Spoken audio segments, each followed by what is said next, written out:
Welcome to today's breaking news. Here's a highlight of the day.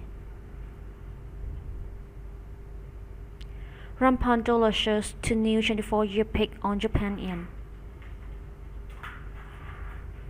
Hong Kong July, the dollar was on the front foot at the start of a week in which US and Chinese data and European energy security was top of mind, and investor concerns about global economic growth offer support to the safe haven currency. The euro languished at $1.01475, have lost 2.3% last week and briefly falling into its lowest since late 2002.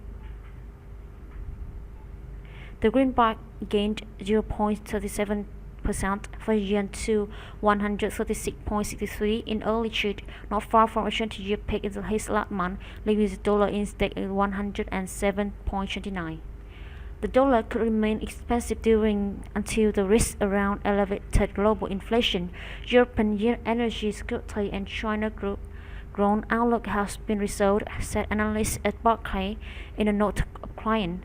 This week, US CIP will be an important piece of the puzzle as the Fed decides between 50 basis points and 75 basis points ahead of July meeting.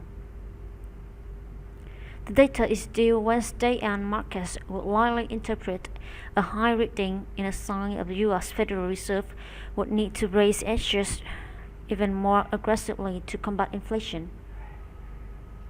With inflation rampant across much of the world, rate hikes are also expected this week from the Reserve Bank of New Zealand on Tuesday and the Bank of Canada on Thursday. Energy concern means the euro was struggling again more than just the dollar, and in early trade Monday were a 0.85 restricted pounds and 138.48 yen, just above last Friday level when it hit the lowest price. In the late worry to the European economy, the biggest single pipeline carrying Russian gas to Germany starts annual maintenance on Monday. Flows are expected to top the 10 days, but government, markets, and companies fear the shutdown might be extended.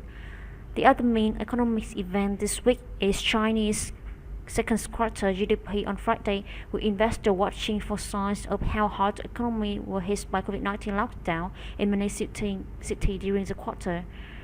Case numbers are edging up slightly against Shanghai, though much lower than they were, and authorities there in several cities are scrambling to stamp out of outbreak. Britain will publish its second quarter GDP data on Wednesday, but attention is more focused on the ruling Conservative Party choice of their next leader and Prime Minister as candidates throw their house into the ring with many promising tax cuts. Sterling was steady at $1.2028 on Monday morning, having finished a violent time last week not far from where it started. Bitcoin was at $20,800 after its latest attempt to break significantly away from around $20,000 petered over the week. It has been stuck at around that level for the past month. Thank you for subscribing our channel. I see you in the next newsletter.